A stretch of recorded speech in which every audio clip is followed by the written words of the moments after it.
ঈদের ছুটি গেল সপ্তাহে শেষ হলেও এখনও রাজধানীতে ফিরছেন কর্মজীবী মানুষ। শুক্রবার ভোর থেকে কমলাপুর রেল স্টেশনে বিভিন্ন প্রান্ত থেকে ছেড়ে আসা ট্রেনগুলোতে আজও দেখা গেছে যাত্রীদের চাপ। ট্রেন ছাড়া বাসেও ফিরছে রাজধানীমুখী মানুষ। টিকিট ও ভাড়া নিয়ে আছে মিশ্র প্রতিক্রিয়া, জানাচ্ছেন মোহাইমিনুল খান অপু। ঈদের ছুটি শেষ হয়েছে রবিবার, সোমবার থেকে খুলেছে অফিস আদালত। তবে ছুটি শেষ হওয়ার 4 দিন পরও রাজধানীতে ফিরছেন কর্মজীবী, শিক্ষার্থী সহ নানা শ্রেণী পেশার মানুষ। শুক্রবার সকালে কমলাপুর রেল স্টেশনের চিত্র। ছুটির দিন হলেও ঢাকামুখী মানুষের রয়েছে ভিড়। ট্রেন বিলম্বে ছাড়া গন্তব্যে পৌঁছতে দেরি হলেও পরিবার পরিজনের সাথে ছুটি কাটিয়ে সন্তুষ্ট তারা। লেট আসছে, ট্রেন ছিল 8টায়, উঠলাম 9টায় ছাড়লো ট্রেন। আস্তে আস্তে আবার সকাল 9টা হয়ে গেল, প্রায় 12 ঘন্টা। প্রচুর লোকজন ছিল, অর্থাৎ টিকিট ছাড়া, টিকিট কেটে, এবং অনেকে অভিযোগ করলো যে টিকিট কাটার পরেও তিনি বসতেই পারেননি। পরিবার সহ ঈদ করতে গেছিলাম, সবাই মিলে ভালোভাবেই করছি। টিকিট পাইতে একটু সমস্যা হয়, ছাড়তেই লেট হয়েছে 1.5 ঘন্টা, পৌঁছতেও কিছু লেট হইল। না, ভোগান্তি হয় নাই আমাদের, ভালোই ছিল। কোনো অসুবিধা হয় না এখানে। হ্যাঁ, ভালোভাবে ফিরতে পেরেছি, তো অনেক ভালো লাগছে।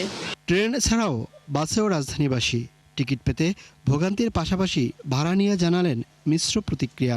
150 টাকার ভাড়া 200 টাকা নিচ্ছে। আমরা হোমনা থেকে আসছি।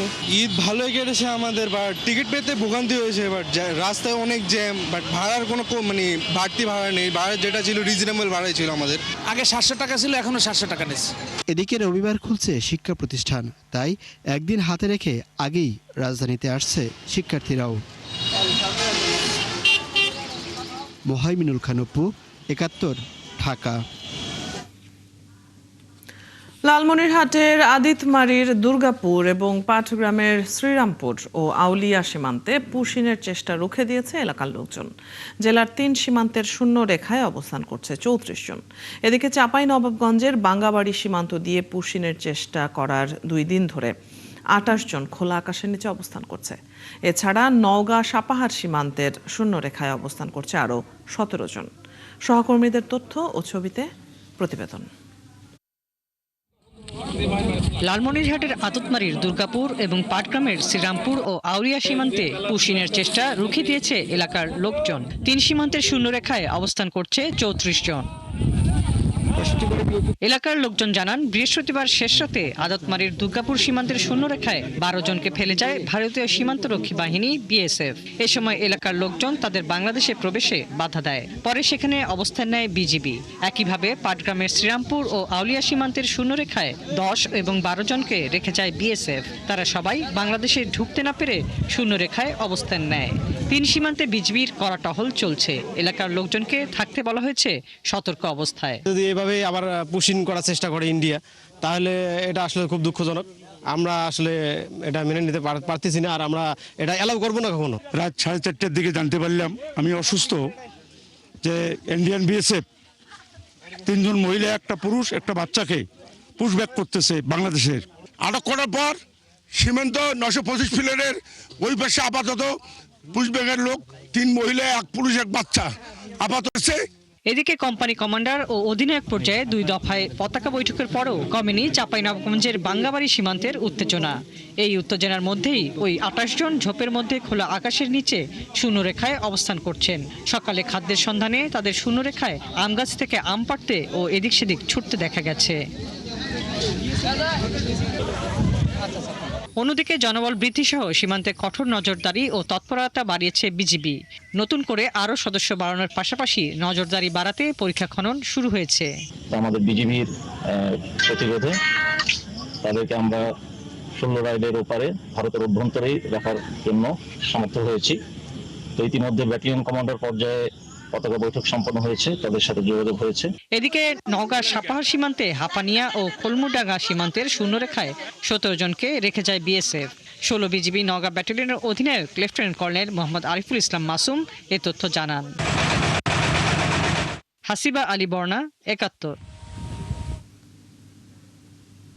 লালমনিরহাট সীমান্ত পরিস্থিতি জানবো এবারে। আমাদের সাথে আদিতমারীর দুর্গাপুর থেকে যুক্ত হচ্ছেন সহকর্মী মিলন পাটোয়ারি। মিলন, এই মুহূর্তে জেনে নিতে চাই দুর্গাপুর সীমান্তের কি পরিস্থিতি দেখছেন? পুশিন করার চেষ্টা করা হয়েছিল তাদের এখন অবস্থান কোথায়?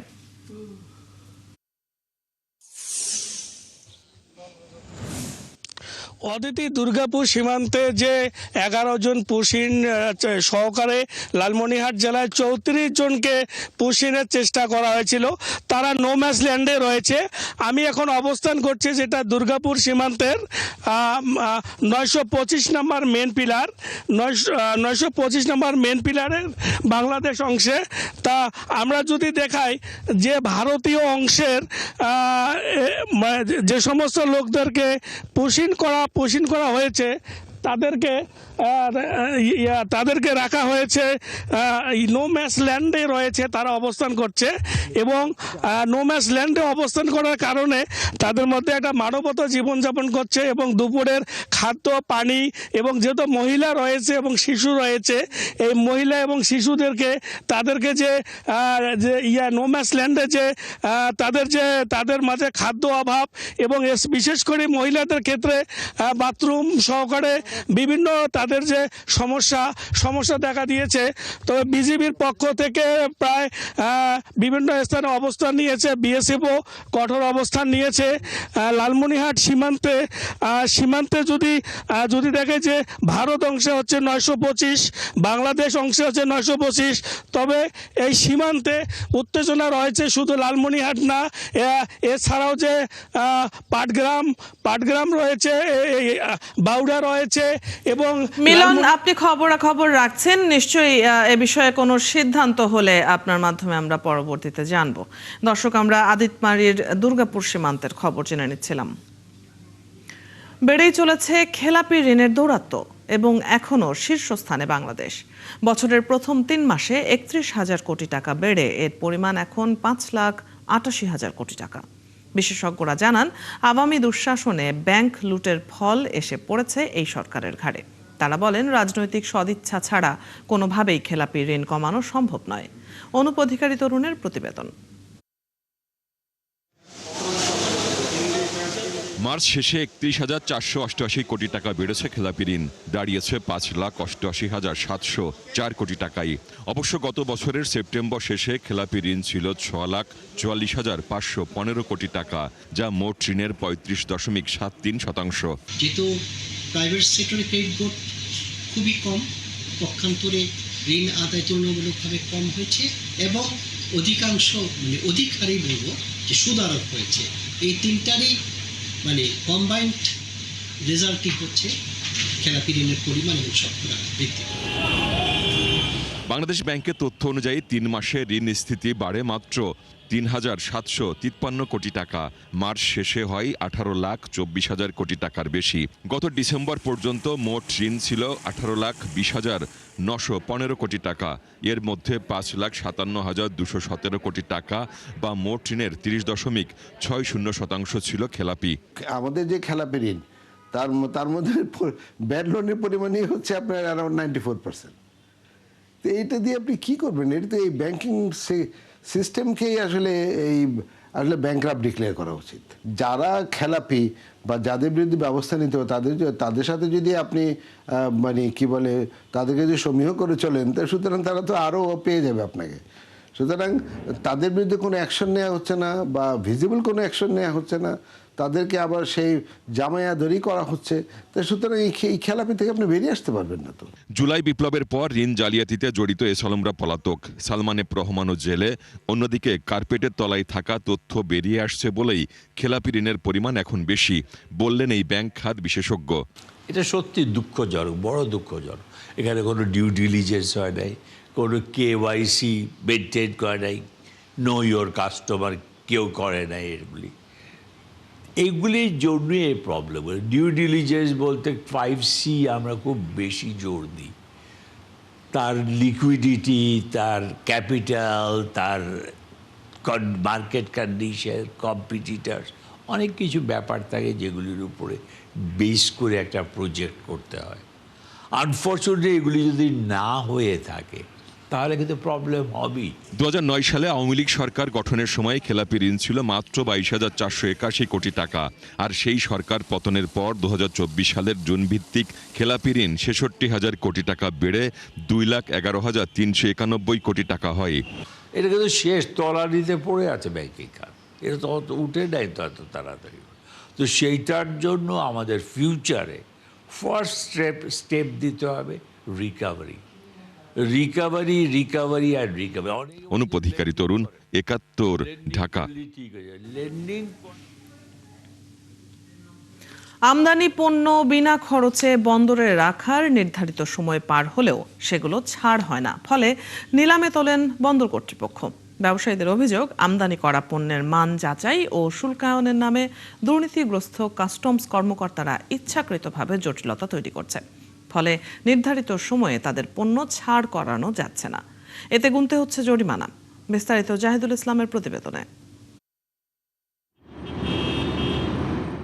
আমদানি করা পণ্য ঘোষণা অনুযায়ী এলো কিনা এবং সেগুলোর মান যাচাই ও শুল্কহার নির্ধারণ করে কাস্টমস কর্তৃপক্ষ। এজন্য মানভেদে পণ্যগুলো নির্ধারিত সময়ের জন্য বিনা মাশুলে বন্দরে রাখার সুযোগ পান ব্যবসায়ীরা। তবে নির্ধারিত সময় পার হলেও পণ্যগুলো ছাড় হয় না। এজন্য আমদানিকারককে গুনতে হয় বন্দরের মাশুল এবং কন্টেনার জরিমানা। কটন স্পন্ডেক্স আপনি সেটা যদি 5% হোক, 7% হোক, 3% হোক, কোনো যায় আসে না। তো এই অসুবিধাগুলোর জন্য অনেক সময় কাস্টমস কিন্তু পণ্য আটকায় রাখে এবং দেন দরবার করে। আবার যদি আপনি সহজ কথায় যদি আপনি কাস্টমসের সাথে ম্যানেজ করে যান, তাইলে হয়তো আপনি পণ্যটা রিলিজ করতে পারেন। কোনো কারণে আপনি যদি কম্প্রোমাইজ না করেন তাইলে আপনারা আটকায় দিলে তো আপনাকে দৌড়াইতে হবে।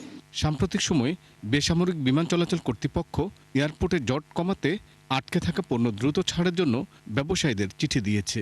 তবে ব্যবসায়ী নেতারা বলছেন, বেশিরভাগ পণ্য ছাড় করানো যায় না কাস্টমস জটিলতায়। বন্ডের অপব্যবহারকারী যারা মাল এনে বিক্রি করে দেয়, তাদের মাল কখনো আটকে সেই রূপ উদাহরণ নাই। কারণ তারা আসার আগেই ওই সব জায়গা মতো যেখানে যা যা তেল মালিশ করা দরকার মালিশ করে রাখে। ফলে তাদেরটা একদম আসার সাথে সাথে স্মুথলি বের হয়ে যায়। যত হয়রানির শিকার হয় প্রকৃত ব্যবসায়ীরা। ফ্রেড ফরওয়ার্ডার্স অ্যাসোসিয়েশন বলছে, এ থেকে মুক্তির উপায় বন্দর ও কাস্টম সেবাকে শতভাগ অনলাইনের আওতায় আনা।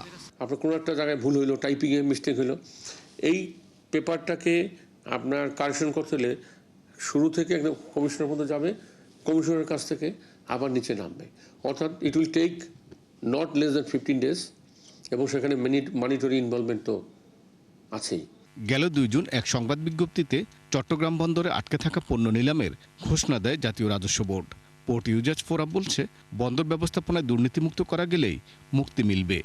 আননেসেসারি ঘুষ চাইয়া আমাকে হয়রানি করছে, এটার জন্য আপনি মামলা করবার সেই সুযোগ আইনে নাই।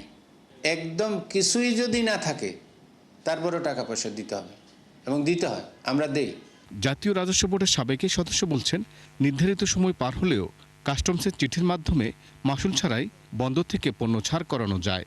কাস্টমসের আইন জটিল না, কয়েকজন মাত্র উকিলের পকেটস্থ না হয়ে থাকে। আমি যে ক্লাস 5 পর্যন্ত পড়ছি, আমি ওই জন্য এটা পড়ে বুঝতে পারি। আইনকে এর খুব কাছাকাছি আনা দরকার। দেশে 80% পণ্য আমদানি হয় সমুদ্রপথে, বাকিটা আকাশ ও স্থলপথে। জাহিদুল ইসলাম, 71, ঢাকা। ঢাকা সিটি কর্পোরেশন নির্বাচনের আগে দিতে হবে বলে জানিয়েছে জামায়াত। তবে আগামী সিটি কর্পোরেশন নির্বাচন নিয়ে কোনো কারচুপি হলে তা বরদাস্ত করা হবে না বলেও হুঁশিয়ারি দিয়েছেন দলের মহানগর উত্তরের আমির মোহাম্মদ সেলিম উদ্দিন। এজন্য দলের তরুণদের প্রস্তুত হওয়ার আহ্বান জানিয়েছেন তিনি। শুক্রবার সকালে বিশ্ব পরিবেশ দিবস উপলক্ষে মহাখালীতে আয়োজিত বৃক্ষরোপণ কর্মসূচিতে তিনি একথা বলেন। এ সময় তিনি অভিযোগ করেন, পরিবেশ রক্ষায় সরকারের নানা উদ্যোগ বাস্তবায়নের অভাবে রাজধানীতে শব্দ দূষণ ও পরিবেশ দূষণ প্রতিদিন বাড়ছে। এ সময় ইসলামী ব্যাংক প্রসঙ্গে তিনি বলেন, গ্রাহকদের স্বার্থ রক্ষায় ইসলামী ব্যাংক নিয়ে সব ধরনের ষড়যন্ত্র ঠেকাতে সবাইকে সচেতন থাকতে হবে। সরকার যেখানে শুধু মুখের বুলি আড়িয়েছে, এটা করে ফেলবে, ওটা করে ফেলবে, কিন্তু বাস্তব ময়দানে গিয়ে আমরা অনেক কিছু দেখি নাই। সবার আগে ঢাকা সিটি 2টাতে নির্বাচন দিতে হবে। আগামী নির্বাচন নিয়ে যদি কোনো কারচুপি, কোনো ধরনের যোগ সাজসে ষড়যন্ত্র করার চেষ্টা করা হয়, তাহলে কারবালার মতো পরিস্থিতি ঢাকায় ঘটায় দেওয়া। গ্রাহকরা জীবন দিবে আপনাদের হাতে, লুটেরাদের হাতে ইসলামী ব্যাংক দেবে না। এক সপ্তাহ ধরে টানা তাপপ্রবাহের পর অবশেষে দেশের বিভিন্ন জেলায় স্বস্তির বৃষ্টি। তবে উত্তরাঞ্চলের কয়েকটি জেলায় মৃদু তাপদাহ অব্যাহত। আবহাওয়াবিদরা জানিয়েছেন, রংপুর, রাজশাহী, ময়মনসিংহ, খুলনা, বরিশাল, চট্টগ্রাম ও সিলেট বিভাগে অস্থায়ীভাবে ঝোড়ো হাওয়া সহ হালকা থেকে মাঝারি বৃষ্টি হতে পারে। তবে 2-1 দিন বৃষ্টি হলেও ভ্যাপসা গরম থাকবে। সহকর্মীদের পাঠানো তথ্য ও ছবিতে প্রতিবেদন। কুড়িগ্রাম সহ উত্তরাঞ্চলের কয়েকটি জেলার উপর দিয়ে মৃদু তাপপ্রবাহ অব্যাহত রয়েছে। তীব্র গরম ও ভ্যাপসা আবহাওয়ায় দুর্বিষহ জনজীবন। আমাদের খুব কষ্ট হচ্ছে, মিনিটে মিনিটে কারেন্ট যায়, রাত্রে ঘুমাতে পারতেছি না। খুব গরমের জন্য হাঁটতে পারি না, বেচা কিনে কম। রাজশাহীতে তাপমাত্রা কিছুটা কমলেও কমেনি ভ্যাপসা গরম। বেলা বাড়তেই বাড়ছে রোদের তাপ। এই গরম উপেক্ষা করে কাজে বের হচ্ছেন শ্রমজীবী মানুষ। চুয়াডাঙ্গার উপর দিয়ে আজও তাপপ্রবাহ বয়ে যাচ্ছে। তবে আবহাওয়া দপ্তরের পূর্বাভাস বলছে, রাতে বৃষ্টি হওয়ায় জেলার তাপমাত্রা কিছুটা কম। ভোলায় বৃষ্টির সাথে শীতল বাতাসে কমেছে তাপমাত্রা। এতে দীর্ঘদিন পর কিছুটা স্বস্তি অনুভব করেন মানুষ। পটুয়াখালীর উপকূলীয় এলাকা জুড়ে হঠাৎ মুষলধারায় বৃষ্টি ও ঝড়ো বাতাস হয়। তবে এলাকাবাসী বলছেন, বৃষ্টির পর বাতাসে আর্দ্রতা বেড়ে ভ্যাপসা গরম আরও বেশি অনুভূত হচ্ছে। বরিশালে টানা গরমের পর এক পশলা বৃষ্টিতে উচ্ছ্বসিত সাধারণ মানুষ। নগরবাসী বলছে, বৃষ্টি হলেও গরম কমেনি। গরমে বাসায়ও থাকা যাচ্ছে না, বাইরেও থাকা যাচ্ছে না, প্রচন্ড গরম। এবছরে গরম অনেক বেশি, অনেক। কারেন্ট থাকলেও যে অবস্থা, না থাকলে একই অবস্থা। ঝালকাঠিতেও তীব্র তাপপ্রবাহের পর জেলা জুড়ে নামে স্বস্তির বৃষ্টি। শান্তা ইসলাম, ৭১। চলতি মৌসুমে বিদেশে রপ্তানি শুরু হয়েছে চাঁপাইনবাবগঞ্জের সুস্বাদু আম। বাগান মালিকরা জানান, এবার তারা আন্তর্জাতিক বাজারে আমের ন্যায্য মূল্য পাবেন বলে আশা করছেন। এবছর শিবগঞ্জের একটি বাগান থেকে শুক্রবার আম রপ্তানি শুরু হলো। এবারে সেখানকার সহকর্মী AKS রোকনের সাথে যুক্ত হব এবং আম রপ্তানির খবর জানব। রোকন, বেসরকারি পর্যায়ে রপ্তানি প্রক্রিয়া তো শুরু হলো, এর কি কোনো লক্ষ্যমাত্রা ধরা হয়েছে? আর রপ্তানির ক্ষেত্রে কোনো ধরনের সহায়তা কি ব্যবসায়ীরা চাচ্ছেন?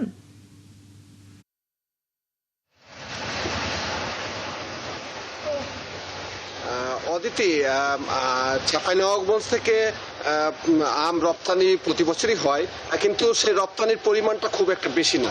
আমরা গত বছর দেখেছিলাম চীন সহ বিভিন্ন দেশে রপ্তানির একটা উদ্যোগ আমরা লক্ষ্য করেছিলাম, কিন্তু শেষ পর্যন্ত আশানুরূপ রপ্তানি হয়নি, যার কারণে চাষিদের মধ্যে এক ধরনের হতাশা রয়েছে। এবং চাষিরা কিন্তু সরকারের কিছু প্রজেক্ট পেয়ে থাকে এবং এই প্রজেক্টের আওতায় তারা কিছু রপ্তানিমুখী আম উৎপাদনে প্রণোদনা পেয়ে থাকে। এত প্রণোদনা পাওয়ার পরেও যে পরিমাণ খরচ বেড়েছে, তাতে কিন্তু চাষিরা ন্যায্য মূল্য স্থানীয় বাজারে পায় না। আমি আপনাকে যদি দেখানোর চেষ্টা করি যে এই বাগানটিতে যে আমগুলো এখন ইতিমধ্যেই সেগুলো বাজারজাতকরণের ব্যবস্থা করা হচ্ছে এবং এই আমগুলোই মূলত ইটালিতে আজকে রাতের মধ্যে রপ্তানির জন্য প্রস্তুতি করা হচ্ছে এবং এই আম ইটালিতে পাঠানো হচ্ছে। আজকে 2 টন পরিমাণ আম পাঠানো হচ্ছে এবং আগামীকালকে আরো 2 টন আম যাবার কথা রয়েছে, এমনটি জানিয়েছে বাগান মালিক। এবং এই বাগান মালিকের বক্তব্য হচ্ছে, তিনি প্রায় 50 টন রপ্তানিযোগ্য আম উৎপাদন করে থাকেন, কিন্তু এই পুরো আমটা যদি তিনি রপ্তানি করতে পারতেন তাহলে হয়তো তার যে লোকসান, সেই লোকসানের পরিমাণটা কমে যেত। তো আমরা যদি একটু কথা বলি এই বাগানের যিনি মালিক, তার সাথে, কি অবস্থা আম রপ্তানি? আসসালামু আলাইকুম। গত বছর 50 টন আম উৎপাদন করেছিলাম, কিন্তু 35 টন মতো আমি রপ্তানিতে দিতে পেরেছিলাম। যদি পুরোটাই দিতে পারতাম আমি আর একটু বেশি লাভবান হতাম। তো আমাদের সরকার যদি এই রপ্তানির বিষয়ে বিভিন্ন উদ্যোগ গ্রহণ করে, তাহলে আমরা যারা আম চাষিরা আছি, রপ্তানিমুখী আম উৎপাদন করি, তাহলে আমাদের রপ্তানিটা আরও বাড়বে বলে আশাবাদী আমরা ভবিষ্যতে। অদিতি, আপনি শুনছিলেন যে আম চাষির বক্তব্য হচ্ছে যে তিনি কিন্তু 50 টন আম রপ্তানিযোগ্য উৎপাদন করে থাকেন এবং তার মতো। রোকন, আপনার মাধ্যমে আমরা জেনে নিচ্ছিলাম চাঁপাইনবাবগঞ্জের আম ব্যবসায়ীদের কথা। দর্শক, সহকর্মী AKS রোকন যুক্ত ছিলেন চাঁপাইনবাবগঞ্জ থেকে। নোয়াখালীর বেগমগঞ্জে গোপালপুর বাজার ইসলামী ব্যাংক এজেন্ট ও জামায়াত কর্মী ইশাফাক ইয়াসিন, তার সম্পর্কে গ্রাহকের প্রায় 2 কোটি টাকা নিয়ে পালানোর অভিযোগ উঠেছে। এমন খবরে মাথায় আকাশ ভেঙে পড়ার মতো অবস্থা বিভিন্ন গ্রাহকের। এদিকে ইসলামী ব্যাংক কর্তৃপক্ষ বলছে যাদের সঠিক কাগজপত্র আছে তারা টাকা ফেরত পাবেন, বাকিদের টাকা ফেরত পেতে হলে নিতে হবে আইনের আশ্রয়। মিজানুর রহমানের তথ্য ও জয় ভূঁইয়ার ছবিতে প্রতিবেদন। নোয়াখালীর বেগমগঞ্জের গোপালপুর বাজারে 2019 সালে ইসলামী ব্যাংক এজেন্টের মাধ্যমে ব্যাংকিং কার্যক্রম চালু করেন সোনাইমুড়ি উপজেলার আমিশাপাড়া ইউনিয়নের জামাত কর্মী ইশফাক ইয়াসিন। শুরু থেকে তেমন কোনো অনিয়ম কারো চোখে ধরা না পড়লেও সম্প্রতি গ্রাহকরা ব্যাংকে গিয়ে তাদের হিসেবে গরমিল দেখতে পান। আস্তে আস্তে বিষয়টি এলাকায় ছড়িয়ে পড়লে বৃহস্পতিবার সকাল থেকে ব্যাংকে গ্রাহকরা খোঁজ নিয়ে দেখেন তাদের হিসেবে বেশ গরমিল।